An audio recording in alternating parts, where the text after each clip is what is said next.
وللمؤمنین ولکن المنافقین لا یعلمون۔ حضرات دی وقار، بھائیو دوستو، آج سچی بات یہ ہے کہ آئے روز قرآن مجید کی بے حرمتی، نبی کریم جناب محمد الرسول اللہ صلی اللہ علیہ وسلم کی شان اقدس میں کی جانے والی گستاخیاں اور اللہ رب العزت کے شعائر کے اوپر کیے جانے والے حملے، سچی بات یہ ہے کہ مسلمان امت کے چہرے پہ تماچے کی حیثیت رکھتے ہیں، اور یہ سوئے ہوئے مسلمان حکمرانوں کے ضمیروں کے اوپر ایک سچی بات یہ ہے تماچے کی حیثیت رکھتے ہیں۔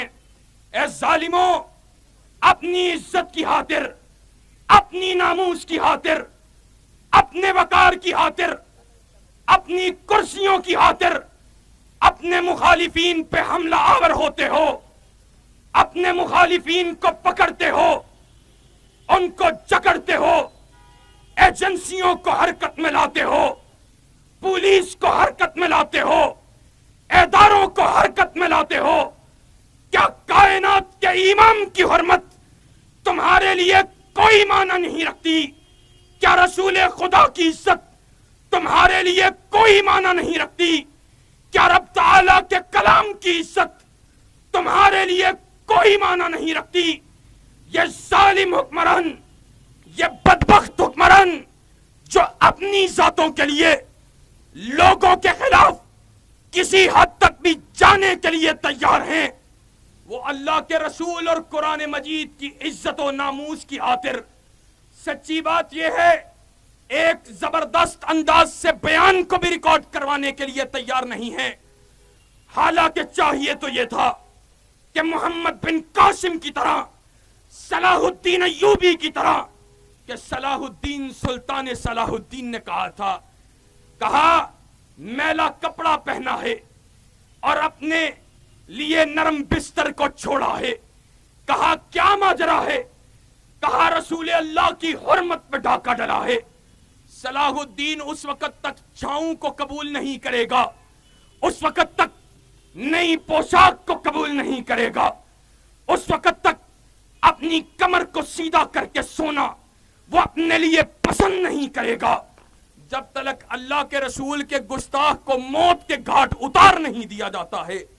آج صلاح الدین ایوبی کے ماننے والے، آج ابن قاسم کے ماننے والے، آج غازی علم الدین شہید کے ماننے والے، وہ ان حکمرانوں سے مطالبہ کرنا چاہتے ہیں، حکمرانوں اگر عزت چاہتے ہو، اگر ذلت و رسوائی سے بچنا چاہتے ہو، تو وَلِلَّهِ الْعِزَّةُ وَلِرَسُولِهِ وَلِلَّهِ الْعِزَّةُ وَلِرَسُولِهِ وَلِلْمُؤْمِنِينَ وَلَكِنَّ الْمُنَافِقِينَ لَا يَعْلَمُونَ۔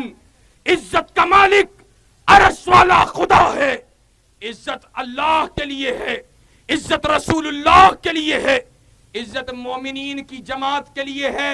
کافروں سے بھیک میں عزت مل سکتی؟ اور کافروں سے بھیک میں عزت مل سکتی؟ آج کفر، الکفر ملت واحدہ کی تصویر بن کے، سارا کفر اللہ اور اس کے رسول کا گستاخ بن کے، اللہ اور اس کے رسول کا دشمن بن کے، یورپ سے لے کر ہندوستان تک وہ ایک نظر آتا ہے۔